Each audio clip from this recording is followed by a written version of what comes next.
দেখুন, পরিস্থিতি তো খুবই খারাপ। পুরো ভারতবর্ষ জানে পশ্চিমবঙ্গের পরিস্থিতি এমন কন্ডিশনে এসে গেছে। এখানে মানে সরকার তো চলছে না, চোরেদের রাজ চলছে। চোরেরা টোটালি চোর ডাকাতরা রাজ চালাচ্ছে। পশ্চিমবঙ্গের পরিস্থিতি এর একদম খারাপ করে দিয়েছে। এখন বিজেপি না আসা পর্যন্ত পশ্চিমবঙ্গ ভালো হবে না। যদি বিজেপি চলে আসে তাহলে আপনি কিরকম ডেভেলপমেন্ট দেখতে পাচ্ছেন? বহুত ভালো। গুজরাটের মতো ধরে নিন, গুজরাট তো ডেভেলপমেন্ট হবে। বিভিন্ন যেটা সিপিএম এর সময় টাটা কোম্পানিকে যেভাবে তাড়িয়েছে, তারা আবার আসছে। বিজেপি আসলেই টাটা আসবে, আরো বিভিন্ন কোম্পানি আসবে।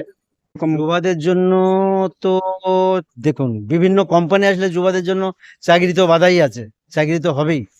তার থেকে বড় কথা, যে যুবারা যারা জেনুইন চাকরি পাওয়ার কথা তারা পায়নি, আর যাদের যোগ্যতা নেই তারা পেয়েছে। এখন যাদের যোগ্যতা আছে তারা চাকরি পাবে। এবং নতুনত্ব, যে কোনো একটা সরকার যদি ঠিক মতো চালাতে পারে, নতুনত্ব অনেক কিছু এখানে হবে। অনেক কিছু হলে যুবাদের তো ভালো হয়ে যাবে।